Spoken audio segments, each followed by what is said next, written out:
Kali ini Mimin bakal ngebahas anime yang berjudul Besttamer alias pejinak binatang buas.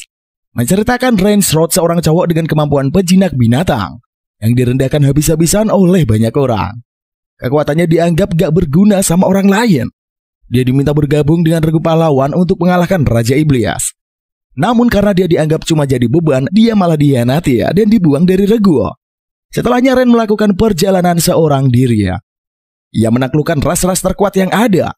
Setiap penaklukan, maka Rain akan mendapatkan kekuatan baru. Sampai akhirnya dia nunjukin ke semua orang kekuatannya yang sesungguhnya. Tapi kita gak akan bertele-tele di opening. Tenang aja, langsung saja kita sikat menuju ke alur ceritanya. Regu pahlawan adalah kelompok elit para adventurer yang dipilih untuk mengalahkan Demon Lord. Rain sendiri adalah Besttamer dalam party itu. Arios Orlando memberitahu Rain bahwa dia dipecat dari partinya, yang membuat Rain terkejut. Rain tidak terima dengan keputusan itu dan menanyakan alasan pemecatannya. Namun Rain dengan kasar mengatakan bahwa pemecatan itu dilakukan karena Rain tidak berguna. Pada momen ini, anggota party yang lain mulai mengecek dan merendahkan Rain. Dan ketika itu Rain mencoba untuk berbicara. Arios mengatakan kepada Rain bahwa dia tidak boleh berbicara karena itu akan terlihat menyedihkan. Jadi Rain meninggalkan party secara bersamaan dengan mengembalikan perlengkapannya.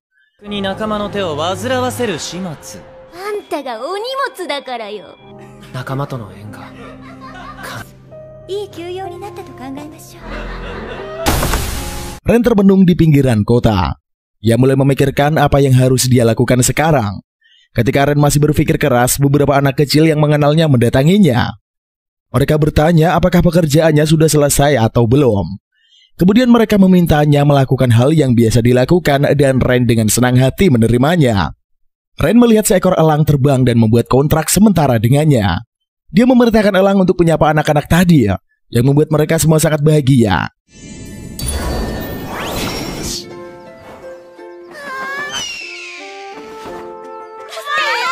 Setelah anak-anak itu puas, dia memutuskan untuk melepaskan elang itu. Anak-anak memberitahu Rain bahwa mereka akan menjadi Besttamer seperti dia daripada menjadi hero seperti anggota party Rain dulu. Saat Rain menanyakan hal itu, mereka bilang anggota party lain selalu terlihat menyebalkan. Tetapi bagi mereka, Rain berbeda karena selalu mau untuk bermain dengan mereka.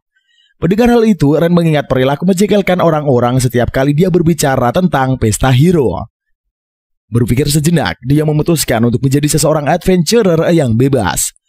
Tapi harus bergabung dengan salah satu party. Di Adventurer Guild, Rain mendaftarkan dirinya sebagai adventurer bebas. Dia meminta resepsionis Guild Natalie Brough untuk memberitahunya tentang sistem adventurer. Dia memberinya pengetahuan penting tentang sistem adventurer. Natalie juga menanyakan Rain memiliki kelas atau posisi pertarung apa. Setelah mendengar Besttamer sebagai kelas dari Rain, dia menjadi cemas. Kecemasan Natalie membuat Rain mengingat apa yang dikatakan Leanne sebelumnya. Tetapi dengan penuh percaya diri, Rain mengatakan dia akan baik-baik saja. Rain kemudian mendapatkan misi pertamanya sebagai adventurer, yaitu membunuh 10 goblin dan mengumpulkan batu ajaib sebagai tes pendaftaran. Apabila Rain berhasil, ia akan diterima di Guild Adventurer. Rain mulai melaksanakan misi pertamanya ini. Dengan menggunakan tupai, Rain melacak para goblin. Setelah Rain menemukan para goblin, ia menyerang mereka.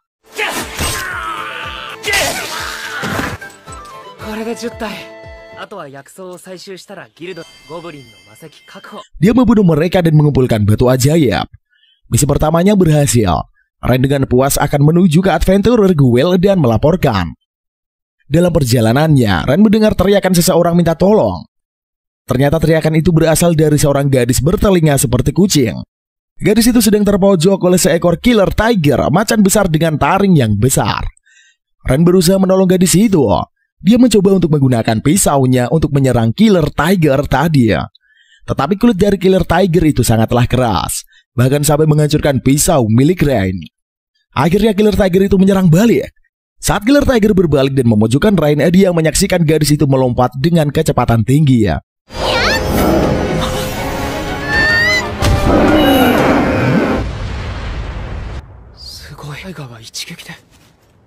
Gadis kucing itu menyerang balik dan membanting killer tiger itu dan mengalahkannya. Hal itu membuat Rain sangat terkejut. Rain mengamati gadis itu dan ia melihat bahwa gadis itu berasal dari suku kucing. Dari yang Rain ketahui, suku kucing adalah spesies yang terancam punah. Namun meskipun hampir punah, suku kucing adalah spesies terkuat. Gadis dari suku kucing itu jatuh. Ren segera menghampiri dan bertanya apakah dia baik-baik saja atau tidak. Dengan lemah gadis itu berkata bahwa dia sangat lapar. Onaka suita yo. Jatuh iba dan bingung, Ren memberinya makanan bekalnya. Gadis itu mengucapkan terima kasih dan memperkenalkan dirinya Kanade. Akhirnya Ren dan Kanade mulai akrab. Saat mereka mulai berbicara tentang diri mereka sendiri, Ren bercerita tentang pemecatannya. Kanade juga mengetahui bahwa Ren adalah seorang best timer. Kisah yang diceritakan Ren itu membuat Kanade marah pada para hero yang menjadi anggota party. Mendengar kemarahan Kanade membuat Ren senang. Ia merasa memiliki teman karena Kanade marah kepada party. Dengan senang Ren menepuk kepala Kanade seperti menepuk kepala kucing. Apa yang dilakukan Ren membuat Kanade dengan senang hati menikmatinya. Kanade kemudian meminta Ren untuk menjinakkannya, sehingga Kanade bisa mendampingi Ren sebagai best timer. Awalnya Ren bertanya-tanya dan ragu, apakah mungkin melakukannya apalagi Kanade berbeda dengan hewan lain. Tetapi merasa ingin mengenal Kanade lebih baik dan mencobanya yang ternyata sukses.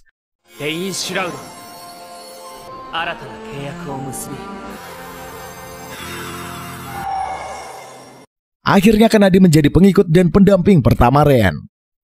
Adegan dimulai di Adventurer Guild. Di sana Ren menyerahkan barang-barang yang dia peroleh dari misi sebelumnya ke resepsionis guild Natalia.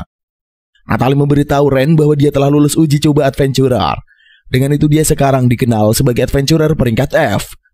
Natalia memberikan 50 koin tembaga untuk menyelesaikan misi. Natalia juga mengatakan bahwa meskipun pembayarannya kecil, dia akan naik peringkat dan mendapatkan lebih banyak uang untuk misinya. Kemudian Ren bertemu dengan Kanade di kafetaria, di mana dia memberitahu bahwa dia adalah seorang adventurer resmi sekarang dan bertanya apakah dia ingin menerima misi. Kanade dengan senang hati menerimanya. Tiba-tiba seorang pria mendekati keduanya dan langsung tertarik pada Kanade karena dia adalah cat spirit. Ketika pria itu mencoba merayu Kanade, dia menolaknya, mengklaim bahwa dia milik Ren karena dia penjinaknya. Karena tidak percaya, pria itu menantang Ren untuk adu pancu dengan Kanade sebagai hadiahnya. Terlepas dari keluarganya, Ren menerima tantangan tersebut dan langsung menang. Semua orang sangat terkejut. Tiba-tiba Natalie datang. Dan setelah mengamati situasinya, ia meminta maaf kepada Ren dan mencatat bahwa guild mengetahui ulahnya itu. Dan Natalie mendapatkan kembali ketenangannya dan membawa pria itu pergi. Begitu Natalie keluar, Ren bertanya-tanya bagaimana dia bisa menjadi begitu kuat. Karena dia menjelaskan bahwa sumber kekuatan Ren adalah kontrak dengannya. Akibatnya, kekuatannya bertambah dengan kekuatan Ren. Ren sedikit terkejut dengan hal ini karena tidak ada seorang pun di desanya yang pernah mengalami hal itu sebelumnya. Bersemangat untuk mengambil pekerjaan baru, harapan Kanade pupus saat mereka kembali mengumpulkan tanaman jamu. Kanade mengeluh bahwa mereka harus melakukan pekerjaan yang lebih menghasilkan. Ren menjelaskan karena bahwa F-rank-nya mereka hanya diperbolehkan menyelesaikan pekerjaan dasar. Mereka mencoba untuk lebih semangat dan Ren membuat kontrak sementara dengan beberapa kelinci bertanduk untuk mengumpulkan kuota jamu. Dalam keputusasaan, Ren mendengarkan teriakan di kejauhan, dan Ren pun menyarankan agar mereka memeriksanya. Di lokasi tersebut, seseorang laki-laki tua dan keledainya dikepung oleh sekelompok bandit yang dikenal sebagai Taring Ebon. Bersembunyi di balik semak terdekat, karena dia memberitahu Ren tentang reputasi terkenal Ebon Fang sebagai brigade bandit dengan 100 anggota peringkat mereka. Meskipun Kanade yakin mereka harus mundur dan mendapatkan bantuan, Ren menolak dan berpikir mereka harus melawan bandit tersebut. Memahami kecerdasan tuannya, Kanade disuruh menyelamatkan lelaki tua itu sementara Ren berurusan dengan para bandit. Sementara dalam hati khawatir jika Ren mungkin tidak dapat menangani kekuatan barunya itu. Namun saat Kanade mengamati Ren bertarung melawan para bandit, jantungnya mulai berdebar kencang. Saat Ren selesai, dia menyadari bahwa wajah Kanade memerah dan takut ia terluka. Bagaimanapun Kanade menyangkal fakta tersebut, dan lelaki tua itu berbicara untuk berterima kasih kepada keduanya atas bantuan mereka. Orang tua itu kemudian menjelaskan bahwa sekelompok adventurer melindunginya. Namun mereka melarikan diri saat bandit tiba, dan dia menyuarakan keprihatinannya atas pembalasan Ebon Fangs. Merenungkan sebentar, Ren memutuskan untuk berurusan dengan Taring Ebon lainnya yang membuat Kanade kecewa. Dalam perjalanan ke tujuan mereka, Ren untuk sementara mengontrak beberapa hewan di area sekitar untuk mengintai Taring Ebon. Segera mereka mencapai tempat persembunyian Ebony Fangs dan Kanade cemburu kepada hewan yang dikontrak sementara. Ren kemudian meminta maaf kepada Kanade dan Kanade mengaku hanya main-main dengan Ren. Kanade bertanya kepadanya apa rencananya saat itu. Dalam penjelasannya, Ren merinci rencananya bergantung pada kontrak sementara dengan RB, yang keahliannya dapat melumpuhkan seseorang selama lebih dari 12 jam. Kanade terkejut bahwa Ren bisa menjinakkan serangga meskipun menjadi penjinak binatang. Ren memberitahu Kanade bahwa di desa asalnya dia mempelajari dasar-dasar penjinak serangga, sebuah subkelas penjinak. Betapa terkejutnya Kanade karena dia diperintahkan untuk kembali ke kota dan mendapatkan beberapa bala bantuan. Sementara Ren meminta Arbes menangani anggota Ebony Fang. Meskipun Kanade merasa sedih dengan perannya sebagai partner Ren, dia keluar dari emosinya dan berpikir tentang perlunya bala bantuan. Bala bantuan yang diinginkan Ren disebut Knights of Order, sebuah kelompok yang ditugaskan oleh pemerintah untuk menegakkan perdamaian. Memahami tugasnya, Kanade pergi dan segerombolan Arhabis tiba. Ren pun membuat kontrak sementara dengan mereka semua. Di tempat lain, 2 dari 3 adventurer yang sebelumnya ditugaskan untuk melindungi lelaki tua itu ternyata adalah rekan lama Ren, Mina, dan Leane. Keduanya mengutuk situasi mereka dan bagaimana Arios dan Agat menyedotnya dengan bangsawan sementara mereka dipaksa untuk mengambil pekerjaan sebagai adventurer.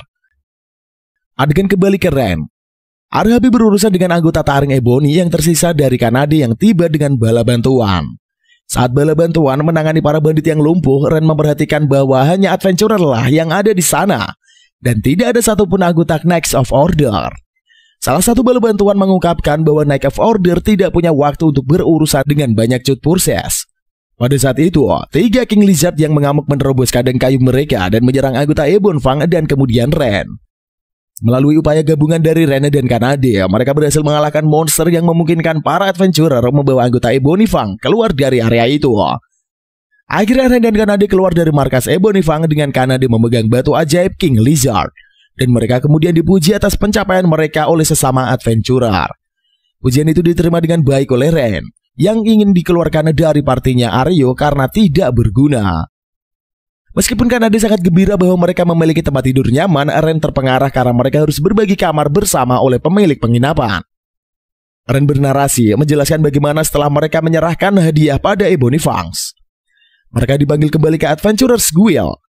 Di sana Natalie memberitahu Ren bahwa dia telah dipromosikan dari rank F ke rank E, dan mereka diberi hadiah yang cukup besar atas usaha mereka. Dengan hadiah mereka membeli peralatan baru, merayakan dengan makan malam mewah bersama, dan akhirnya berakhir dalam kesulitan mereka saat ini. Terlepas dari ketakutannya, Ren setuju untuk berbagi kamar dengan Kanade untuk bermalam. Saat Ren tidur, dia merenungkan betapa beruntungnya dia telah ditemukan oleh Ren. Seminggu berlalu sejak Ren pertama kali bertemu dengan Kanade. Dalam hati Ren, dia menjelaskan kesenangannya akan gaya hidup adventurer santai yang dia dan Kanade jalani sejauh ini. Dari Adventurer Guild, mereka mengetahui dari Natalie bahwa seorang hooligan telah berlindung di jembatan Stride dan berkelahi dengan siapa saja yang mencoba menyeberangi jembatan. Tertarik dengan hadiah emas, Ren menerima misi tersebut dan segera menuju ke jembatan bersama Kanade. Tak lama setelah mereka tiba, naga merah terbang di atas kepala, mendarat dan berubah menjadi sosok wanita. Wanita itu tadi ingin melawan mereka. Terkejut bahwa naga merah yang jadi sosok seorang wanita, Ren bertanya apakah dia adalah Guardok, jembatan yang terkenal. Wanita itu mengiyakan dan memperkenalkan dirinya sebagai Tanya, seorang Dragonoid. Ternyata Tanya menggunakan jembatan itu sebagai tempat latihan, dan Kanade menjelaskan kepada Ren bahwa itu adalah bentuk ritual Dragonoids. Tanya membenarkan dan kemudian secara terbuka menantang keduanya untuk bertanding. Baik Ren maupun Kanade menyetujui tantangan itu. Pertarungan pun dimulai dengan Tanya yang meninju Ren, yang nyaris tidak bertahan melawannya. Terkesan dengan kemenangan ini, Tanya kemudian menghembuskan api ke arah keduanya. Serangan itu membuat ekor Kanade terbakar. Karena marah, Kanade bertarung melawan Tanya, dan Ren menyaksikan dengan takjub bagaimana Kanade bisa melawan Tanya dengan seimbang. Untuk membantu Kanade, Ren mencoba menyerang Tanya, tetapi Tanya menangkap Ren saat dia melayang di udara, meraih Kanade serta melemparkannya ke udara sambil bersiap menghembuskan api. Namun mereka berhasil menghindari serangan itu dengan bekerja sama. Hal itu pun membuat Tanya kagum. Memperhatikan kesulitan menghadapi Tanya dan bagaimana bisa dia harus bertarung seperti best timer, Ren meminta Kanade memberinya waktu 3 menit untuk bersiap-siap. Tanpa ragu Kanade setuju untuk membantu dan berhadapan dengan Tanya. Ren membentuk kontrak sementara pada seekor burung dan memintanya untuk memanggil bala bantuan. Setelah itu Ren mengambil alih dan dengan burung yang dikontraknya mereka menyerang Tanya, yang menjadi lumpuh setelah menyerangnya. Ren kemudian mengungkapkan bahwa burung tersebut bernama Pito dan bulunya beracun. Tanya menyerah, tidak mampu melawan lebih jauh dan Ren memintanya untuk ikut bersama mereka. Mempertanyakan apa yang terjadi jika dia menolak, Ren menjawab bahwa dia tak tahu. Tetapi Ren menggoda tentang apa yang dia lakukan jika Tanya tidak mematuhinya. Geli dengan tanggapan itu, Kanade membuat Tanya tunduk dan membuatnya menyetujui permintaan tersebut. Setelah itu Ren dan Kanade melapor kembali ke Natalie Adventure Guild.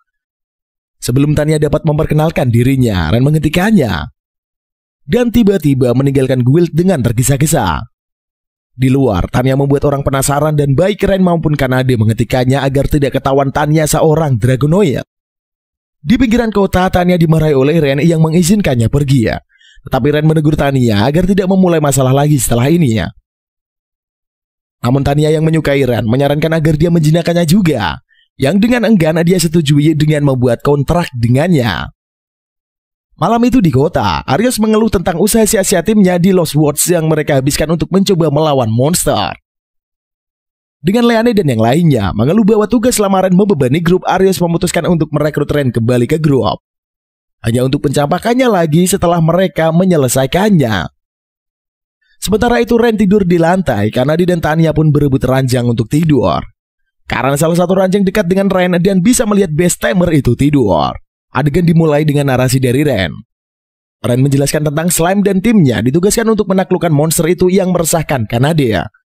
Alasannya karena Slime membuat lengket ketika bertarung. Tanya kemudian membual bahwa dia akan mampu mengalahkan mereka semua sendirian, yang membuat Kanade kagum serta memujinya. Sambil mengamati keduanya, Ren makin bahagia karena keduanya rukun. Waktu berlalu dan Ren tidak dapat menemukan gerombolan slime. Oleh karena itu Ren menggunakan kemampuan penjinakannya pada seekor burung bernama Assimilate untuk menggabungkan jiwanya, serta mengendalikan burung tersebut untuk mencari slime di area tersebut. Kemampuan itu mengejutkan Tanya dan Kanade. Ren terbang untuk mencari slime saat keduanya menjaga tubuh asli Ren. Akhirnya Ren menemukan segerombolan slime. Sebelum mereka memulai pekerjaannya, Tanya bertanya pada Ren apakah dia bisa menggunakan mantra sihir. Ren menjawab bahwa dia menggunakan fireball dan heal. Tanya menyarankan untuk melemparkan fireball melawan slime untuk mengalahkan semua slime. Hasilnya mengejutkan Ren dan Kanade, tetapi tidak dengan Tanya. Tanya menjelaskan bahwa kemampuan si Ren meningkat sejak membuat kontrak dengannya. Saat itu lebih banyak slime muncul di tempat kejadian.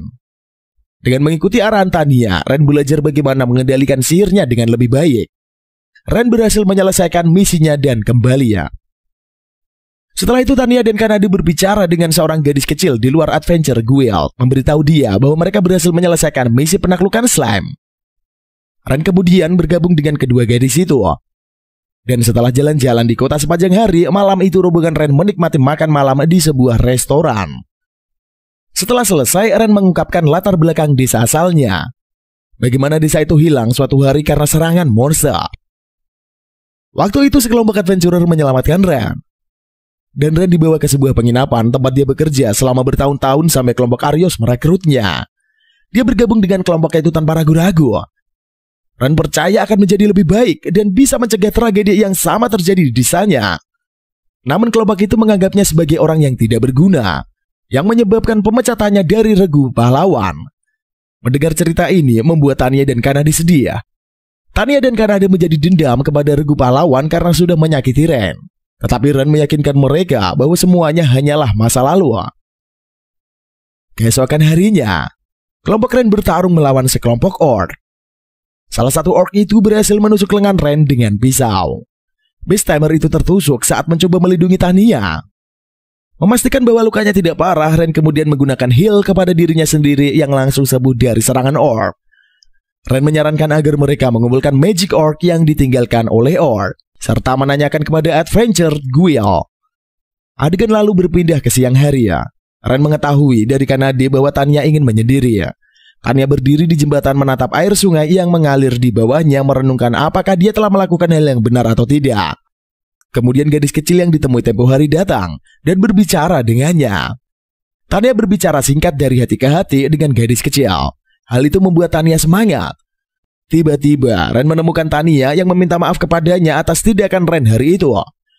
Di sisi lain Ren sangat lega karena dapat menemukan Tanya. Pada malam hari Kanade menyadari perasaannya terhadap Ren. Tetapi dengan tegas Kanade menyangkal bahwa ia suka dengan Ren. Keesokan harinya setelah misi sukses diselesaikan, Tania menyarankan kepada Ren agar mereka membeli peralatan baru. Ren sepakat dan bersama-sama pergi untuk belanja. Sebelum mereka berjalan lebih jauh, Aryos dan rombongannya menghadapi Ren di jalan. Aryos menyapa Ren dengan nada meledek yang membuat semua marah. Ren mencoba menenangkan dirinya. Setelah itu dia ngajakin Tania dan Kanade pulang lewat samping dan menghindari regu Aryos. Pas dicuekin, Aryos ngoceh dan minta Ren jangan bersikap dingin karena mereka pernah bestian. Aryos bilang dia menyesal meski Ren emang gak berguna. Tania langsung menduga kalau Aryos dan komplotannya berasal dari regu pahlawan. Awalnya Aryos mau jawab pertanyaan itu, tetapi pas lihat Kanade, dia yakin kalau Kanade adalah ras kucing. Sementara Tania adalah ras naga. Aryos kaget kenapa ras terkuat bisa ada di sana. Kanade langsung menjawab karena mereka berdua adalah temannya Ren. Aryos shock dan gak percaya dengan hal tersebut, tapi dia akhirnya paham. Menurutnya Ren yang gak berguna itu pasti tunduk kepada dua cewek tersebut. Ren langsung tanya ngapain Aryos menemuinya. Aryos pun bilang dia punya tawaran bagus buat Ren. Dia membahas mengenai hutan sesat. Ren pun mengetahuinya sebatas bahwa hutan itu sangat luas dan susah dijelajahi. Ternyata Aryos dan gengnya pernah melakukan eksplorasi di sana, tapi hanya bertahan beberapa minggu dan memutuskan balik. Aryos bilang dia pengen Ren membantu regunya menjelajahi hutan itu. Aryos bilang dengan binatang-binatang yang ingin dikendalikan Ren mengeksplorasi hutan dan mengangkut perlengkapan pasti gampang. Ren gak mau melakukan permintaan itu. Tetapi Aryos bilang kalau bisa berpetualang di regu pahlawan ada hal yang membanggakan. Teman-teman Aryos pun menyetujui hal tersebut. Meskipun Ren gak berguna, pasti dia disuruh ini itu. Ren sekali lagi menolak dengan tegas dan meminta Aryos nyari orang lain saja. Ren langsung cabut bareng cewek-cewek itu meninggalkan Aryos. Tapi Mina menahan Ren. Dia bilang perjalanan mereka demi keselamatan dunia. Dia bilang di hutan sesat terdapat harta suci yang bisa digunakan untuk mengalahkan Raja Iblis. Harta suci itu adalah tameng kebenaran. Ren langsung tertarik dan penasaran apa harta itu beneran ada. Aryos bilang jika tidak bisa menemukan harta suci, mereka nggak bisa mengalahkan Raja Iblis. Sehingga monster bakal membanjiri dunia. Ren teringat masa lalunya. Dia berpikir jika monster membanjiri dunia, maka kejadian buruk yang menimpanya di masa lalu pasti terjadi di tempat lain. Setelah bimbang selama beberapa saat, akhirnya Ren menerima tawaran Aryos itu. Pas dia udah setuju, rombongan Aryos bukannya berterima kasih, tapi malah mencibir Ren yang lama banget ambil keputusan. Mereka pun pergi untuk membahas rencana. Tapi ternyata Ren gak ikutan mereka jalan. Karena dia bilang sebenarnya dia ingin menolak, tetapi karena Ren memutuskan ikut, maka dia juga bakalan ikut. Tetapi karena dia punya satu syarat, yaitu Aryos harus meminta maaf ke Ren. Tetapi Tania bilang kalau ocehan Aryos tadi gak bisa disebut minta maaf. Tania gak suka dengan rombongan Aryos yang udah ngusir Ren. Akan tetapi butuh bantuannya. Karena sebel, Tania meminta mereka bersujud di hadapan Ren. Rombongan Aryos pun pergi dengan sikap Tania. Sementara itu Tania bilang biasanya orang yang bikin dia kesal pasti udah dibakar sampai nafas apinya gosong. Meski ngeri, Aryos tetap menjaga harga dirinya. Dia gak bakal sudi bersujud di depan orang kayak Ren. Agathe dan lain juga ogah bersujud di hadapan Ren. Sementara Mina menganggap permintaan itu udah keterlaluan. Aryos mulai maju dan menarik kerah Ren karena sebal. Dia meminta Ren buat mengurus peliharaannya baik-baik. Ren malah sebel saat Aryos menyebut Tania dan Kanade sebagai peliharaan. Aryos pun ngoceh kalau kedua cewek itu bukan manusia dan emang layak disebut peliharaan. Karena sebel, Ren langsung menonjok Aryos sampai terjengkang dan nyungsep ke tanah.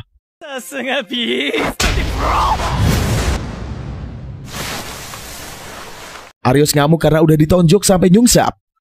Dia gak terima seorang bestamer memukul pahlawan. Ren bilang dia bakal menonjok Aryos sepuasnya karena dia berani menghina Kanade dan Tania. Dia menegaskan orang yang berani menghina teman-temannya yang berharga gak bakal diampuni. Aryos bangkit dan menantangnya berduel regu. Ren pun setuju melakukannya. Pertandingan pun dimulai. Saat pertarungan dimulai, Agathe pede aja bisa mengalahkan Kanade. Saat itulah Kanade maju dan melancarkan tinju bertubi-tubi. Sementara Agathe cuma bisa bertahan menggunakan pedang besarnya. Agathe shock karena pukulan Kanade gak hanya cepat, tapi juga bertenaga. Gak mau terpojok, Agathe mengibaskan pedangnya. Kobaran api muncul di pedang Agathe. Dia siap melancarkan jurus mautnya. Tapi karena dia menendang pedang Agathe sampai apinya langsung padam. Agathe shock karena serangan yang bisa menghancurkan baja itu ditepis kayak lagi ngusir nyamuk. Karena dia sebel karena mengira serangan Agathe bakalan kuat. Ternyata cuma begitu aja. Gak tahu malu, Aget bilang dia sengaja menahan diri karena dia dibutuhkan Ren.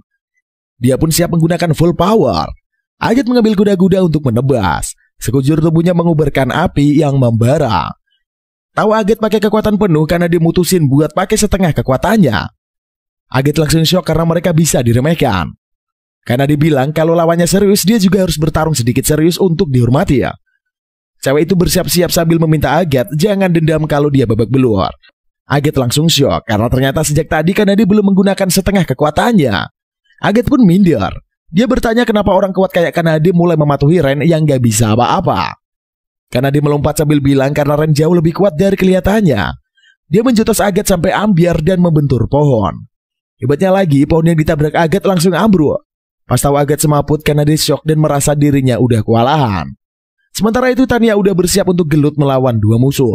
Tanya kecewa karena sebenarnya dia mau melawan Arios, tapi karena Ren mau melawan si kampret itu, jadinya Tanya pasrah aja. Lin pun menciptakan lingkaran sihir di ujung tongkat saktinya. Mina juga menciptakan cahaya suci, kemudian bersama-sama melancarkan serangan ke arah Tanya. Dengan santuy Mina menjentikan jaringnya dan dua serangan itu langsung lenyap. Baik Mina maupun Lin kena mental karena Tanya sangat makjos. Tanya auto ngakak pas lihat wajah melongo dari lawannya itu. Karena sebelum Mina dan Lin melancarkan serangan sihir lagi ya. Tapi masih sambil santuy, Tanya melenyapkan serangan dengan jentikan jarinya. Tanya bilang dia melakukan material canceller. Dia menganalisis struktur sihir target lalu ditabrakan dengan gelombang sihir serupa. Dengan begitu sihir jenis apapun gak bakal mempan kepadanya. Mina dan Lin masih gak percaya. Mereka melancarkan serangan sihir bertubi-tubi tapi akhirnya dibuat melongo karena gak ada serangan yang berhasil sama sekali mengenainya. Mina dan Lin langsung berlutut sambil melongo. Meski kedua lawan udah gak bisa apa-apa, tapi Tanya belum nyerang sama sekali ya. Karenanya dia mau ngajarin dua lawannya itu kayak apa sihir yang sesungguhnya.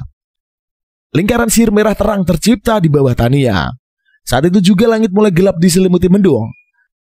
Setelahnya, di langit tercipta ratusan lingkaran sihir yang bersinar terang. Mina dan Lin kena mental, sementara Tanya bilang bahkan menghadiahkan kebinasaan kepada dua lawannya itu. Tanya menggunakan Ultimate End. Seketika itu juga bongkahan kristal raksasa muncul dari setiap lingkaran sihir di langit. Lina dan Mina gak tahu mau gimana karena mereka pasti bakalan modiar. Pas mereka hampir diterjang serangan, Tanya langsung bilang tapi bohong dan melenyapkan semua serangannya. Lina dan Mina langsung semabut. Tanya sebel karena lawannya lemah banget. Dia pengen menghabisi mereka, tapi karena gak mau dimarahin Ren, dia mengurungkan niat itu. Sementara itu, Arios siap berhadapan dengan Ren. Arios ngoceh mulu, sampai akhirnya Ren mau nonjok wajahnya itu. Arios sebel karena belum kelar ngomong udah ditonjok.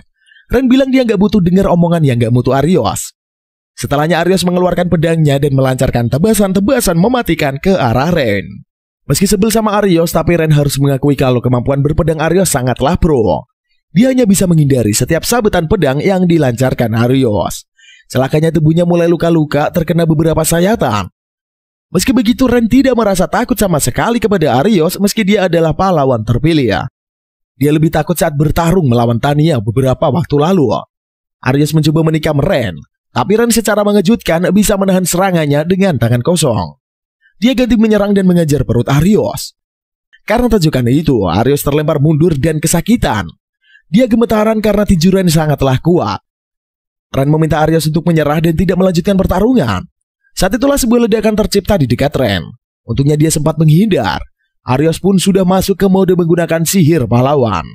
Arios melancarkan serangan sihirnya. Tapi Ren juga melancarkan sihir Fireball dan sukses menepis sihir Arios. Menyadari sihirnya dihancurkan sihir Fireball rendahan, Arios makin terkejut. Karena dia berkata bahwa Fireball-nya sudah diperkuat dengan kekuatan sihir Tanya. Arios masih pede aja dia menciptakan berbagai lingkaran sihir di sekitar Ren. Berbagai bongkahan tanah muncul dan nyaris menerjang Ren. Namun dengan lihainya Ren menghindari semua itu. Keduanya pun lanjut untuk bertarung dengan sihir.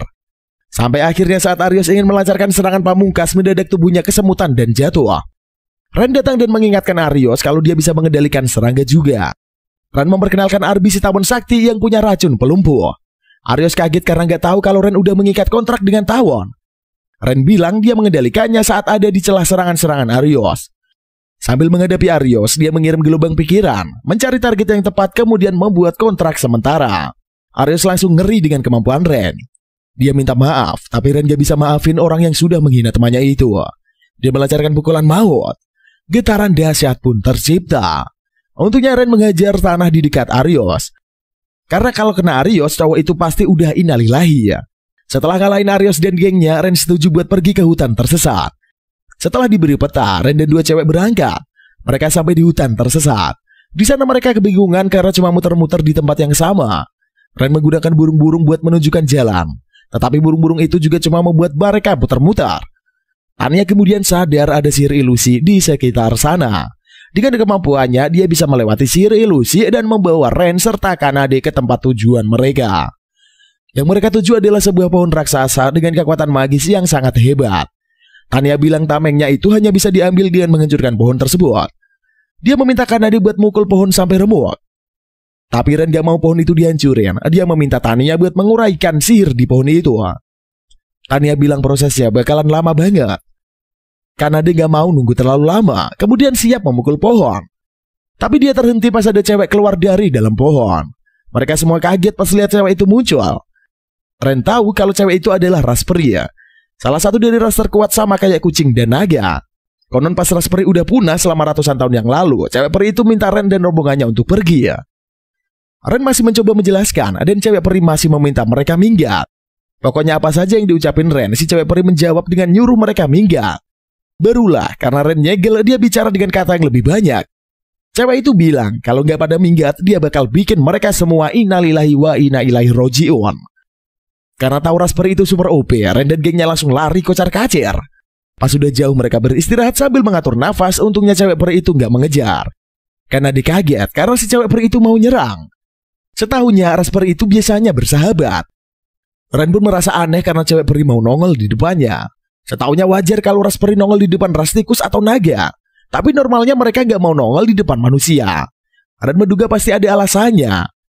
Mungkin karena dia tahu kalau Ren dan teman-temannya mendekati penghalang di pohon itu. Si peri bisa saja gak mau pohon itu dihancurkan. Namun yang bikin bingung, menurut Arios ada monster yang memegang tameng kebenaran di dalam pohon.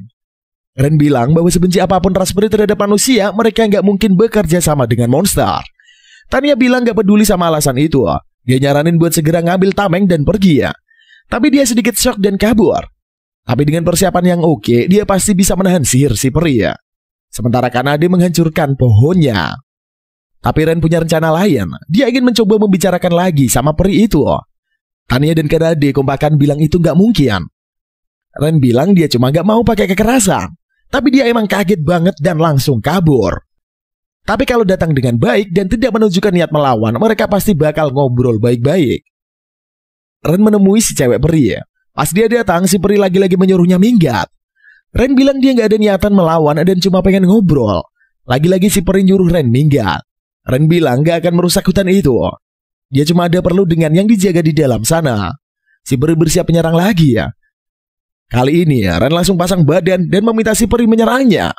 Dia gak keberatan diserang asalkan bisa mendapatkan kepercayaan si peri ya. Peri itu menyebut dirinya Sora. Dia pun gak ragu lagi buat menghabisi Ren. Sora menciptakan berbagai lingkaran sihir.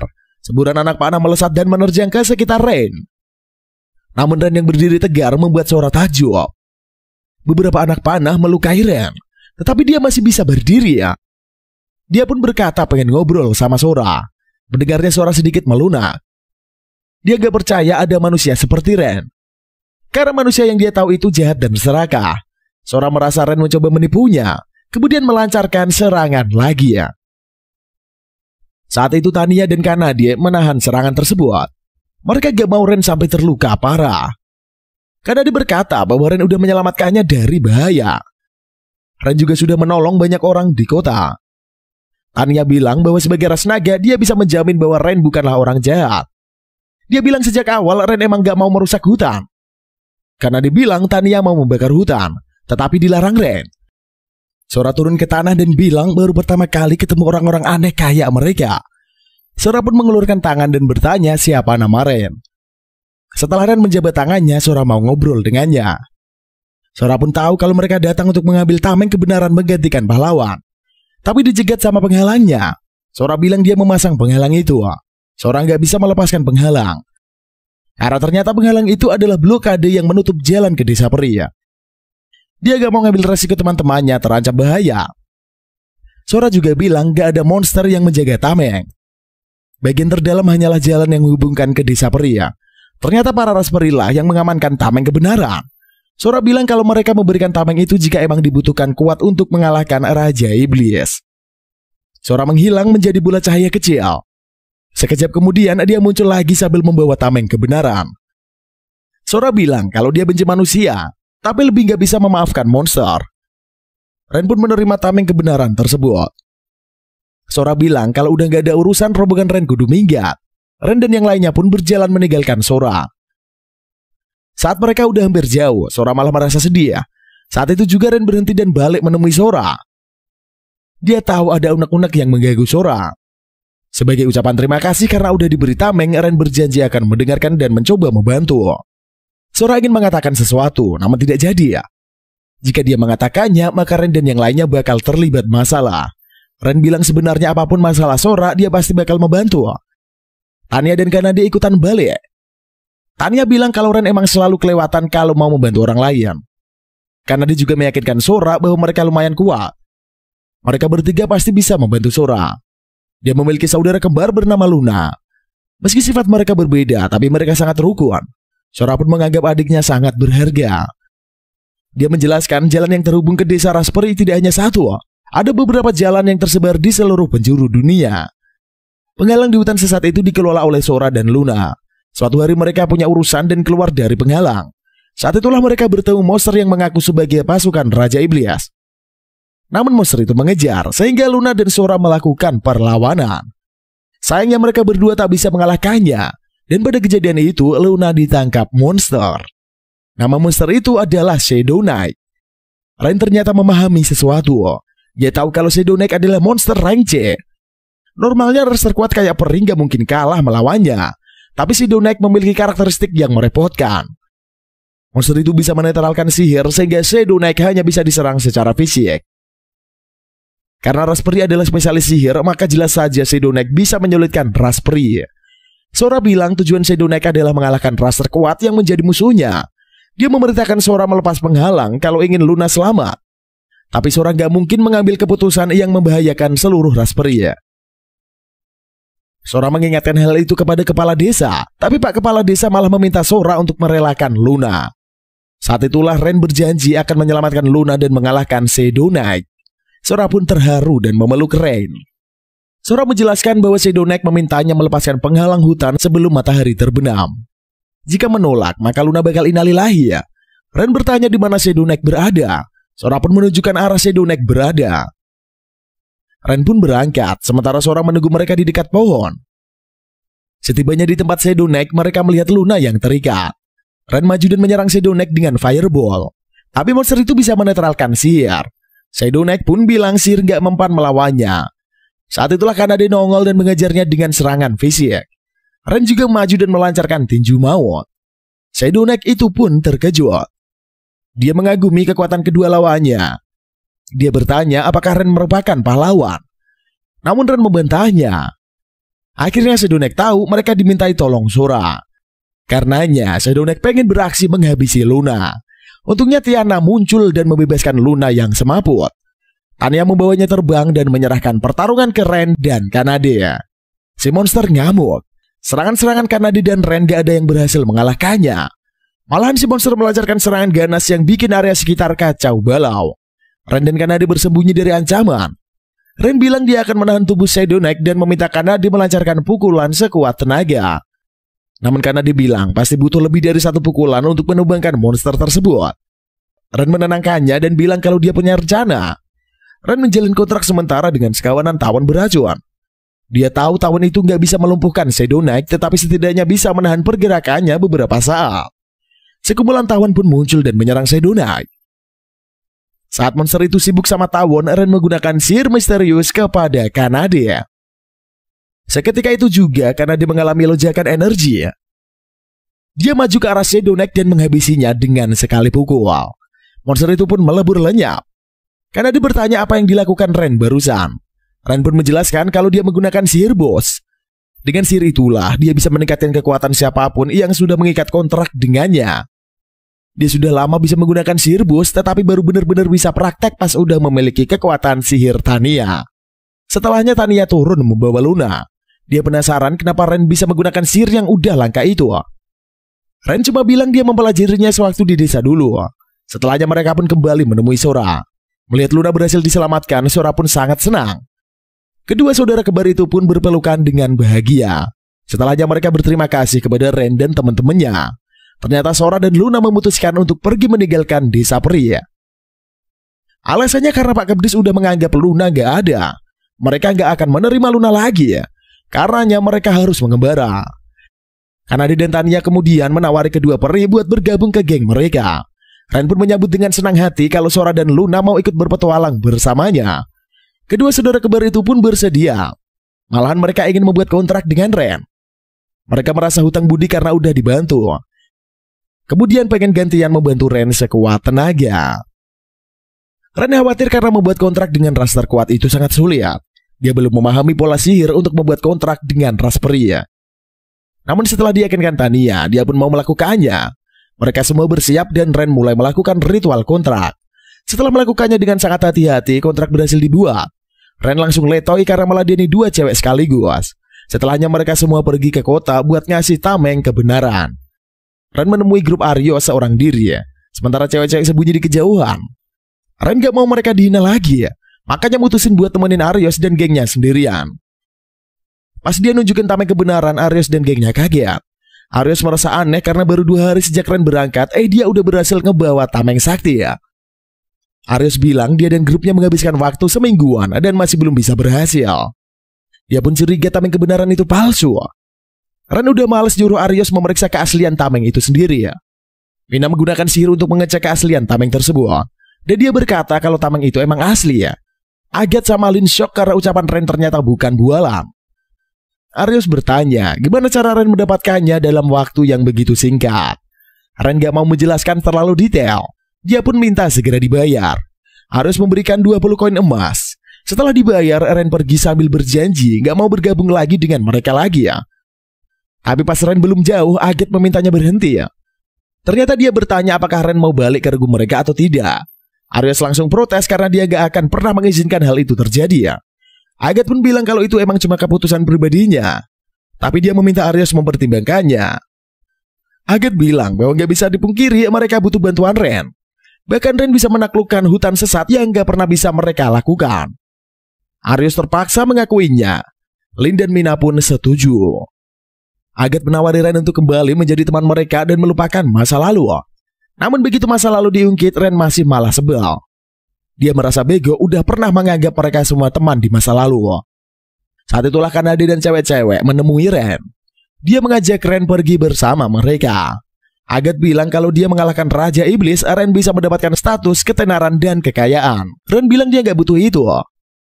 Sejak dulu hal yang diinginkan Ren tak pernah berubah. Hal yang diinginkan Ren adalah apa yang saat ini dia miliki, yaitu kebersamaannya dengan Ciwi-Ciwi. Dan dia pun cabut dari sana. Sementara itu, Lin sebel karena Ren menolak ajakan bergabung ke grup pahlawan. Mina pun bilang kalau rakyat jelata emang kayak gitu dan jauh berbeda dengan mereka yang punya misi mulia mengalahkan Raja Iblis. Sementara itu Aryos hanya termenung sambil memandangi tameng kebenaran. Rasa sakit akibat ditonjok dan dipermalukan Ren masih dia rasakan dan gak akan hilang dengan mudah. Dia mendendam dan bertekad akan melenyapkan Ren dengan tangannya sendiri ya. Sementara itu Ren dan cewek-cewek lagi nyantai di bawah pohon rindang. Sora membahas mengenai Raja Iblis yang hanya bisa dikalahkan pahlawan. Luna juga penasaran kenapa harus begitu. Ren pun menjelaskan bahwa menurut legenda dulu Raja Iblis mengendalikan manusia dengan kekuatan besarnya. Tak ada yang bisa dewa lakukan untuk mengalahkan Raja Iblis. Pahlawan yang mendapatkan kekuatan dewa pun mengalahkan Raja Iblis. Hal itu membuat semua orang yang terbelenggu Raja Iblis akhirnya merdeka. Ren berkata bahwa yang penting adalah darah dewa-dewi yang mengalir di tubuh pahlawan. Orang biasa memiliki batas pengembangan diri ya. Mau berlatih sekeras apapun pasti tak memiliki kekuatan untuk mengalahkan Raja Iblis. Tapi pahlawan yang dialiri kekuatan darah dewa-dewi tak memiliki batasan pengembangan, sehingga bisa berkembang sejauh apapun. Dan pada akhirnya bisa mendapatkan kekuatan dahsyat untuk mengalahkan Raja Iblis. Ren dan cewek-cewek menghabiskan waktu di kota sambil membeli berbagai keperluan untuk perjalanan berikutnya. Setelah beli ini itu, akhirnya mereka pengen beli senjata. Mereka pergi ke sebuah toko senjata yang konon punya perlengkapan paling oke ya. Pas masuk, mereka ketemu Pak Kurcaci yang super judes. Tapi Ren dan rombongannya memaklumi karena kebanyakan kurcaci emang rada aneh. Pas lihat sekeliling ada banyak banget senjata dan perlengkapan tempur lainnya yang super kinclong. Tak lama kemudian datanglah mas-mas yang mencari pedang terbaik. Dia ngasih duit banyak banget ke Pak Kurcaci ya. Mas-mas itu pun diberi sebuah pedang sama Pak Kurcaci ya.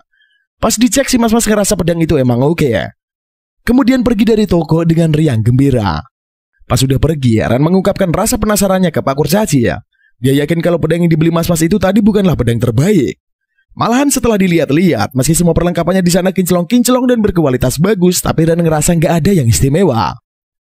Pak Kurcaci ngaku, semua yang dipajang di sana emang dia bikin pas waktu luang. Wujudnya oke, tapi kualitasnya nggak istimewa banget. Setelah Pak Kurcaci membuka semua senjata yang sebelumnya tertutup kain, di sanalah senjata paling top ditaruh. Pak Kurcaci sengaja mengatas pembelinya dengan perlengkapan standar itu. Alasannya sederhana, biar para pembeli yang beneran ngerti senjata menyadari ada yang salah dan barulah Pak Kurcaci menawari yang paling top. Alasan lainnya, makin banyak orang yang gak peduli sama senjata. Begitu ada model yang baru, senjata yang sudah susah payah dibikin Pak Kurcaci pasti langsung dibuang. Pak Kurcaci pun bertanya, kok bisa Ren tahu kalau yang dipajang bukan senjata top? Ren sendiri gak yakin, tapi alasannya mungkin karena dia seseorang best timer yang selalu detail memperhatikan sesuatu. Jadinya dia bisa sadar kalau ada yang salah. Pak Kurcaci mengagumi kemampuan Ren. Karenanya dia berjanji bakal membuatkan senjata paling makjos untuk Ren. Sayangnya dia gak punya bahan. Pak Kurcaci bilang bahan utama senjata sakti adalah material bernama mithril. Material itu bisa ditemukan di kedalaman tanah. Di sekitar sana ada pertambangan mithril. Tetapi entah apa yang terjadi, mendadak mithril ditambang lenyap tak terbekas. Karena itulah sangat susah membuat senjata sakti ya. Ren pun berjanji akan menyelidiki kasus ditambang mithril itu. Pak Kurcaci berterima kasih dan bertanya Ren minta bayaran berapa. Ren gak minta bayaran. Kalau dia dapat senjata sakti bikinan Pak Kurcaci, dia aja udah happy ya. Pak Kurcaci pun seneng dengan jawaban Ren. Rombongan Ren pun berangkat. Sesampainya di depan tambang, Ren melihat ada burung elang yang tingkahnya aneh di langit. Setelahnya dua mas-mas muncul dari gua dan mencari-cari penyusul. Ren pun sadar kedatangan mereka udah diketahui ya. Setelahnya Ren meminta Tania dan Kanade menangkap kedua mas-mas itu di depan sana. Kedua cewek beraksi ya. Celakanya mereka mengajar kedua mas-mas sampai semaput sehingga Ren pun gak bisa bertanya-tanya. Tetapi ternyata Sora dan Luna bisa menggunakan sihir penglihatan memori ya. Keduanya pun menyusup keingatan dua mas-mas. Ternyata mereka adalah petualang yang menjarah tambang mithril. Mereka mencuri mithril dalam skala besar demi keuntungan pribadi ya. Ren udah menduganya. Dia pun bersiap untuk masuk ke dalam area tambang. Tetapi dia mengingatkan cewek-cewek bahwa mereka mungkin udah ketahuan. Selain itu Ren menduga bahwa di pihak lawan ada seorang best timer juga. Di dalam tambang mithril, para pencuri diperingatkan tentang kekalahan rekan mereka oleh kelompok best timer sehingga mereka bersumpah akan membalaskan dendam mereka. Berjalan melalui terowongan di dalam gua, rombongan Ren disergap oleh 4 anggota pencuri yang dengan cepat ditangani oleh Luna, Sora, Tania, dan Kanade. Ren pun berhadapan dengan pemimpin pencuri yang memanggil monster Behemoth peringkat B. Meskipun merupakan monster, itu sulit dijinakan. Pria itu menyombongkan dirinya bahwa dia membesarkan Behemoth sejak kecil sehingga monster tersebut tidak akan memusuhinya.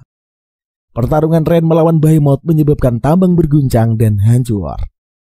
Karenanya Kanade dan yang lainnya membawa para pencuri yang ditangkap keluar demi keselamatan mereka. Setelahnya, Kanade kembali ke dalam gua untuk membantu Ren dengan menangkap pria tersebut saat Ren menangani Behemoth. Meskipun Kanade menahan pria itu, dia menolak menyerah dan Behemoth terus mengamuk.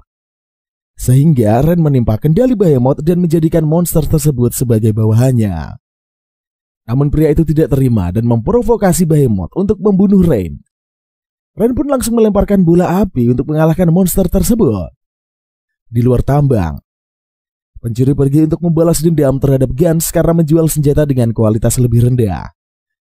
Hal tersebut kemudian disampaikan kepada Gans, yang merasa menyesal atas sikap menghakiminya terhadap pelanggan yang dianggapnya tidak layak atas keahlian yang lebih baik. Gans mengklaim tindakannya yang membuat gagal sebagai pengrajin dan Ren setuju. Gans meminta agar dirinya diberi kesempatan untuk menebus kesalahannya dengan menuangkan jiwanya ke dalam pembuatan senjata sekali lagi. Tergerak oleh kata-kata Ren, Gans berjanji untuk berurusan dengan jujur dengan pelanggan. Untuk memulai usaha barunya, Gans bertanya senjata apa yang diinginkan Rain. Dia menjawab dirinya ingin belati dan sarung tangan baru. Sementara itu Aryos bersama Mina menolak pelamar untuk pekerjaan base timer yang mereka posting karena menyadari ketidakmampuan pria tersebut dalam menjinakkan spesies tertinggi. Saat Aryos menyesali semua pelamar yang gagal, Mina merenungkan bahwa semua pelamar sebenarnya telah memenuhi syarat. Namun Aryos menggunakan Rain sebagai perbandingan, sehingga menganggap para pelamar dianggap tidak akan mampu menjadi base timer. Merasa khawatir mengulur waktu mereka tidak mengalahkan Raja Iblis, Mina menyarankan Aryos untuk tidak terlalu memperketat kriteria. Namun Aryos malah menganggap Mina meragukan penilaiannya. Mina berusaha menahan diri dan akhirnya mengatakan bahwa keputusan Aryos sangatlah tepat. Aryos cukup senang dengan pujian tersebut dan menyarankan Mina beristirahat. Setelahnya Mina keluar dari ruangannya. Aryos mengeluarkan cincin terkutuk dari mejanya dan berencana menggunakannya untuk membalaskan dendam terhadap Rain. Keesokan harinya, Rain mengunjungi guild petualang dan mengetahui nasib pencuri biji dari Natalie, yang membuatnya patah semangat. Keluar dari guild, Rain merinci berita tersebut ke Runa dan Sora. Rain menyarankan agar mereka berjalan-jalan sebelum pulang, dan mereka dengan senang hati setuju. Mereka berjalan menyusuri jalanan kota. Rain membeli hotdog untuk mereka semua. Runa serta Sora pun menikmatinya. Ketika selesai makan, Runa dan Sora bertanya kepada Rain apakah dia telah memperoleh keterampilan atau kemampuan khusus setelah membuat kontrak dengan mereka. Namun Rain tidak yakin dan memberitahu bahwa dirinya tidak mendapat kemampuan khusus baru. Runa dan Sora pun terkejut, tetapi mereka yakin Rain bisa mendapatkan sihir pamungkas, yang tentunya lebih hebat dan sihir tingkat lanjut atau sihir epik. Namun sekali lagi, Rain mengungkapkan dia tidak akan tahu bahwa dirinya telah mendapatkan sihir baru. Runa dan Sora pun merasa sedih karena kontrak yang dilakukan Rain bersama mereka tidaklah berguna. Rain menghibur Runa dan Sora dengan memberitahu mereka bahwa dia tidak peduli jika mereka memberinya keterampilan ataupun kemampuan baru, lalu menghargai kebersamaan mereka. Pujian itu membingungkan Runa dan Sora karena desa mereka pernah meninggalkan mereka dan sampai sekarang belum menunjukkan pencapaian penting apapun sejak bergabung dengan partinya. Ditanya mengapa Rain masih memperlakukan mereka dengan martabat dan hormat, dia menjawab bahwa kurangnya kepercayaan pada mantan partinya yang menyebabkan dia dikeluarkan. Sehingga Rain ingin belajar dari kesalahannya dan membangun kepercayaan dengan parti barunya itu. Senang dengan jawaban Rain, mereka memutuskan untuk mendapatkan lebih banyak hotdog. Namun mereka dihentikan oleh seorang pria bernama Edgar Fromware yang menuntut memberitahu nama Runa dan Sora. Kehadiran Edgar menarik perhatian banyak orang. Dan setelah Runa dan Sora menyebutkan nama mereka, pria itu menyatakan akan menjadikan keduanya sebagai gadisnya. Meskipun diremehkan oleh penolakan Runa dan Sora, Edgar Fromware hanya menyatakan cinta dan keinginannya untuk memiliki keduanya. Rain maju dan menanyakan identitas pria tersebut. Edgar kemudian memperkenalkan dirinya sebagai putra penguasa Horizon. Edgar memberitahu jika Runa dan Sora bersedia menjadi gadisnya, mereka akan mendapat kemewahan yang luar biasa. Namun penolakan keduanya tetaplah sama dan memberitahu bahwa mereka sudah memiliki Rain. Edgar memerintahkan pasukannya untuk mengelilingi ketiganya. Rain menolak dan menekankan dirinya tidak akan menyerahkan Runa dan Sora pada pria seperti Edgar. Oleh karena itu Edgar memerintahkan tentaranya untuk menyerang. Namun Rain mengalahkan mereka dengan mudah. Karena terpojok, Edgar memerintahkan sisa prajuritnya untuk menahan orang-orang di sekitar sebagai sandera. Muak dengan cara Edgar memandang rakyatnya, Rain membangkitkan kemampuan sihir peri dan menyelamatkan para sandera menggunakan mantra bola api multicast pada para prajurit. Hal tersebut memaksa Edgar untuk melarikan diri karena malu dan membuat Rain disambut dengan pujian.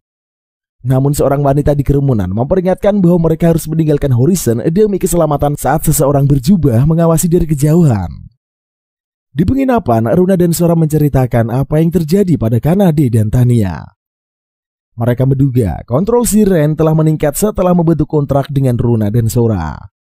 Keduanya merasa senang karena kontrak yang dibuat Rain bersama mereka akhirnya berguna.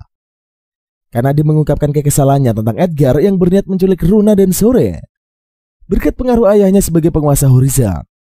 Sementara para kesatria telah menyelidiki tuduhan terhadap Edgar. Sayangnya mereka tidak menemukan bukti adanya kejahatan yang dilakukan.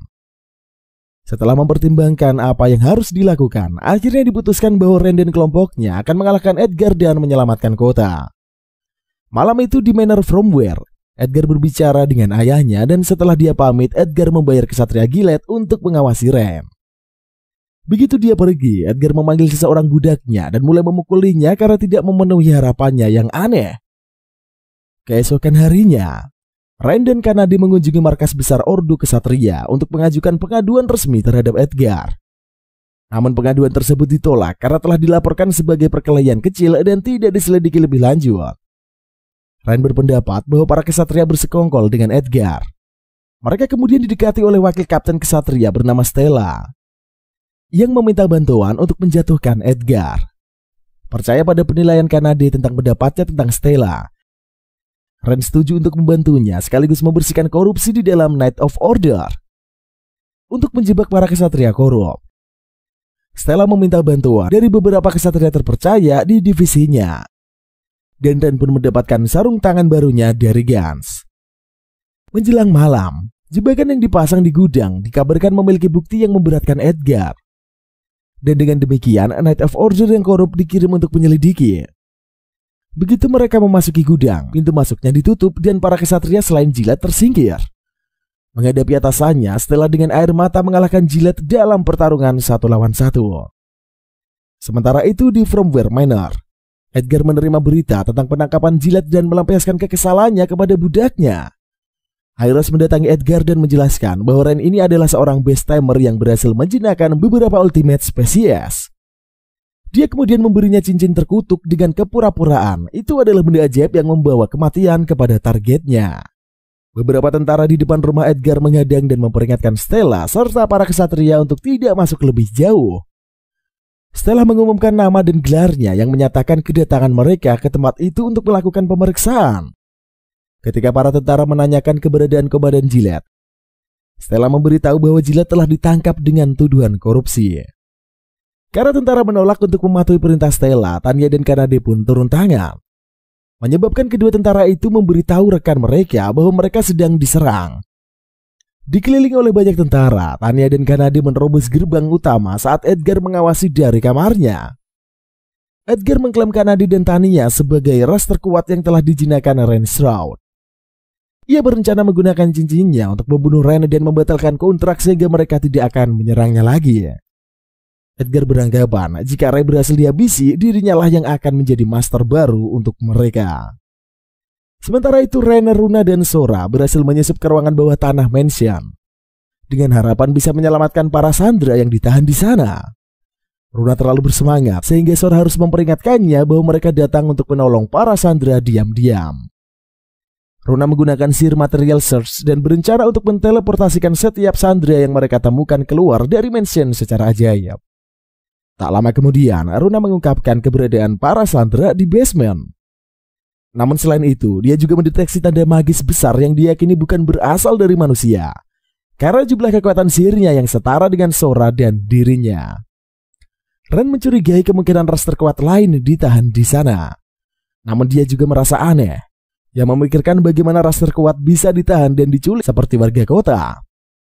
Sehingga ia memutuskan untuk meminta Sora dan Runa menyelamatkan para sandera, sementara dirinya akan menyelamatkan ras terkuat. Runa dan Sora khawatir karena jumlah kekuatan sihir makhluk tersebut setara dengan keduanya. Mereka menantang Ren melakukan hal yang berbahaya tersebut. Namun Ren malah menepuk kepala keduanya dan berterima kasih karena sudah mengkhawatirkannya. Keduanya akhirnya setuju dengan pembagian tugas tersebut. Runa meminta Ren harus segera kembali dengan selamat, karena jika tidak, ia akan menerima hukuman dengan menepuk kepala mereka 100 kali. Berjalan melalui lorong mansion seorang diri, Ren menemukan suatu ruangan di mana ras terkuat berada. Saat membuka pintu, ia mendapati seorang gadis rubah berekor 3 yang tertidur di dalam jeruji besi. Ren kemudian menyadari ras terkuat tersebut adalah ras dewa. Gadis itu terbangun dari tidurnya dan terkejut saat Ren menghancurkan jeruji penjara. Ren memintanya tidak khawatir dan merapalkan mantra penyembuhan kepada gadis tersebut. Yang memberitahu dirinya adalah teman dan memberitahu namanya. Ren kemudian mengetahui nama gadis rubah itu adalah Nina. Ia membiarkan Nina menangis dan memeluknya. Dalam kelas balik, Edgar pertama kali menemukan Nina di sebuah kuil desa terpencil. Ia mencoba mendekati gadis itu. Namun Nina menggunakan sihir dan menciptakan perisai yang mencegah Edgar yang menyentuhnya. Pasukan yang dibawa Edgar menangkap beberapa warga dan menggunakannya sebagai sandera. Sehingga Nina pun memakai kalung budak yang dilemparkan Edgar dan membiarkan dirinya ditendang. Kembali ke masa sekarang, Nina memberitahu Ren tentang situasinya. Dia memutuskan untuk membebaskannya. Rencana Ren bagaimanapun menjadi bumerang pada awalnya, karena meskipun sihir kalung budak pada dasarnya mirip dengan sihir penjinak binatang, masih sulit baginya untuk dilanggar. Dengan memanfaatkan kekuatan yang diberikan oleh teman-temannya yang dijinakan, Ren berhasil mematahkan mantra kalung budak dan membebaskan Nina. Di luar, Stella dan para kesatria, Kanadi serta Tania terus berurusan dengan para prajurit di sekitar area tersebut. Runa serta Sora segera bergabung. Mereka memberitahu yang lain bahwa Sandra telah diselamatkan dan sekarang berada di lokasi yang aman. Mendengar hal tersebut membuat Kanadi dan Tania iri sehingga mereka langsung melanjutkan serangan terhadap para prajurit. Di kamarnya, Edgar meyakinkan ayahnya bahwa dia akan menangani situasi itu sendirian. Sementara di Serambi Mansion, Ren menggendong Nina di punggungnya berkumpul kembali dengan kelompok Stella, yang tentunya akan mengklaim Ren telah merayu gadis lain dan membuat mereka cemburu. Ayah Edgar merasuki Serambi dan diperintahkan oleh Stella untuk menyerahkan diri. Dia menolak dan akhirnya ditangkap oleh kawat tantangan Rain. Segera Edgar muncul dan menggunakan cincin yang diberikan Arios kepadanya. Ia memanggil rapper yang menusuk dada Rain dengan sabitnya. Berdiri di atas atap mansion, Arius bersorak tentang dugaan kematian Rain dan mengklaim bahwa dia sekarang bisa tenang. Setelah Arius menghilang di malam hari, Rain ternyata tidak terluka oleh serangan rapper. Sora menyebutkan dirinya bahwa baru saja terkena mantra kematian instan, namun itu tidak mempengaruhinya. Oleh karena itulah, Runa merapalkan mantra penderitaan racun pada Rain, yang tidak berhasil, dan itu menguatkan dugaannya bahwa Ren kebal terhadap sihir tersebut. Menonton dari pegangan tangga lantai 2, Edgar yang putus asa menyaksikan percakapan antara Ren dan rombongannya, sambil meratapi bagaimana seorang bangsawan seperti dirinya telah gagal. Menolak untuk menerima hasilnya, beberapa energi gelap tidak menyenangkan keluar dari cincin Edgar yang menelannya, serta mengubahnya menjadi iblis. Mengetahui iblis meninggalkan rumah Edgar untuk mengincar penduduk kota, Ren bertekad menghentikannya. Ia meminta Stella dan Nina untuk menghindari konfrontasi dengan iblis demi membantu penduduk kota. Sementara dirinya bersama yang lain berhadapan dengan iblis yang mengamuk di seluruh kota. Iblis pun dihentikan oleh Kanade dan dihadang oleh kelompok Rain. Upaya pertama mereka melawan iblis terbukti sia-sia. Dan bahkan kemungkinannya iblis memanggil bala bantuan monster. Terlepas dari upaya mereka untuk mempertahankan diri melawan monster, iblis merapalkan mantra yang menghancurkan bagian kota dan membakarnya. Sebagai pembalasan, Aruna dan Sora menjepit iblis dengan mantra sihir saat Ren meningkatkan kekuatan Kanade dan Tania. Keduanya kemudian melancarkan rentetan pukulan melawan iblis, diikuti dengan mantra yang melemparkan iblis ke langit. Kanade meluncurkan iblis ke tanah dengan pukulannya. Namun dari semua perlawanan tersebut, yang berhasil mereka lakukan hanya meledakkan lengan kiri iblis yang kemudian memanggil lebih banyak monster dan bersiap untuk menghancurkan Horizon. Oleh karena itu, Runa dan Sora menggunakan sihir mereka untuk memindahkan penduduk kota ke lokasi yang aman. Sementara itu Mina memberitahu Arios tentang demon yang mengamuk di Horizon. Namun dia menolak untuk mengambil tindakan apapun terhadapnya, karena prioritas utama mereka adalah Raja Iblis. Len setuju dengan Arios yang melawan kekhawatiran Agathe dan Mina tentang situasi iblis, tetapi akhirnya mengakui apa yang dijelaskan oleh Aryo. Kembali ke Horizon, Stella ditemani oleh para kesatria dan Nina mengalahkan makhluk yang dipanggil oleh iblis. Mereka segera bergabung dengan Sora dan Runa yang meminta bantuan untuk mengevakuasi penduduk kota menggunakan sihir teleportasi. Mengetahui rencana keduanya, Stella dan para kesatria pergi untuk mengumpulkan penduduk kota yang dapat mereka temukan. Sementara Nina tetap tinggal bersama Runa dan Sora. Akhirnya, Stella dan para kesatrianya pun mengumpulkan beberapa penduduk kota yang awalnya ragu untuk menggunakan sihir teleportasi para peri. Namun beberapa wajah pria yang familiar cukup meyakinkan mereka untuk percaya pada peri. Sebelum gelombang warga bisa diteleportasi, sekawanan monster tiba. Kembali ke kelompok Ren, Kanade dan Tania kelelahan karena bertarung melawan monster, tapi segera mendapat bantuan dari para petualang kota. Seiring berjalannya waktu, Runa berurusan dengan bala bantuan yang baru tiba. Dan Sora memindahkan penduduk kota yang tersisa ke tempat aman. Merasa tidak mampu, Nina bergabung dengan kelompok Ren dengan harapan bisa membantu mereka. Baik Kanade maupun Tanya menyadari bahwa Nina dapat menggunakan kekuatan dewanya untuk memindahkan Ren cukup dekat ke iblis sehingga dia dapat menghadapinya. Membawa Nina di punggungnya, Ren menggunakan sihir teleportasi Nina untuk menghadapi iblis. Dan setelah menggunakan boost pada dirinya sendiri, dia secara ajaib berhasil menahan iblis. Dalam percobaan tersebut, Ren menjadi terpengaruh oleh iblis. Tetapi berhasil mengatasinya dan menimpa kendali atas monster iblis. Karena marah, iblis melepaskan diri dari pengekangan dan mencoba menyerang Ren. Tetapi kewalahan dan dikalahkan oleh monster pengkhianatannya. Setelah iblis dikalahkan, Nina menjadi terlalu lelah untuk menahan keduanya di udara, menyebabkan mereka jatuh ke tanah. Sebelum mereka mendarat, mereka ditangkap oleh Tanya. 3 hari berlalu sejak iblis mengamuk di Horizon. Para warga mulai membangun kembali kota. Sejak saat itulah Stella ditunjuk sebagai kapten kesatria yang baru. Sementara Gillette dan anak buahnya serta ayah Edgar dipindahkan ke ibu kota untuk menerima hukuman atas tindakan korup mereka. Nina juga mengetahui bahwa orang-orang dari desanya dipindahkan ke lokasi lain. Tetapi dia berharap dapat bertemu mereka lagi suatu saat nanti. Setelahnya anggota kelompok Ren pun ikut serta membantu pembangunan Horizon. Di penginapan, Nina mengungkapkan keinginannya untuk terus bersama dengan Ren dan lainnya. Ren pun memutuskan untuk membuat kontrak dengan Nina. Dan secara resmi, gadis itu kini telah menjadi bagian dari rombongan. Beberapa hari setelahnya di Guild Petualang, mengetahui dari Natalie dan Stella bahwa para kesatria bersekutu dengan para petualang. Natalie memberitahu Ren bahwa partinya telah resmi dipromosikan menjadi rank C karena pencapaiannya yang baru-baru ini yang melibatkan Horizon. Sambil malu-malu, Ren mengungkapkan dirinya hanya ingin melindungi kota dan semua usahanya berhasil berkat bantuan para temannya. Runa dan Sora menyebut Ren terlalu berendah hati. Sementara Nina memuji kehebatan Ren yang disetujui oleh Kanade. Ren kemudian mengungkapkan alasannya datang ke Guild untuk menceritakan tentang penginapan yang terlalu kecil untuk party yang beranggotakan 6 orang. Ia ingin meminta saran dari Guild dan diberitahu Natalie untuk membeli rumah. Setelah beberapa pertimbangan, Ren menyetujui saran tersebut dan mereka semua segera pergi berburu rumah. Natalie menunjukkan rumah terakhir yang meskipun sesuai dengan keinginan mereka, ia memberitahu bahwa rumah itu berhantu.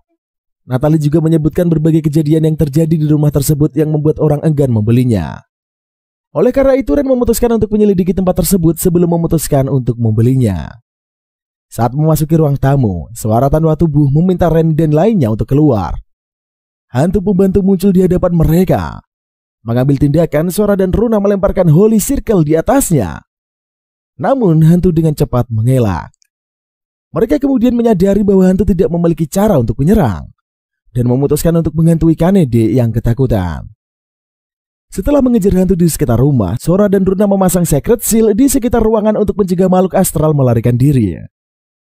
Sebelum hantu itu dapat merasuki Ren, dia menggunakan kekuatannya sebagai pejinak binatang untuk menghentikannya. Atas belas kasihan Ren, hantu itu pun diminta untuk membicarakan semuanya dengan dia dan rombongannya. Hantu tersebut memperkenalkan dirinya sebagai Tina dan mengungkapkan sedikit kisah tentang dirinya. Akhirnya Ren pun memutuskan untuk membeli rumah tersebut. Sementara itu, pahlawan datang ke kota dan mendapatkan tatapan yang kurang menyenangkan dari para warga. Marah dengan sikap penduduk kota terhadap mereka, Aries menyerang kios dan penjual buah. Ia kesal karena mereka lebih menyukai Ren daripada dirinya. Kembali ke rumah, Ren bersama Kanade dan yang lain berkumpul untuk mengadakan pesta makan malam.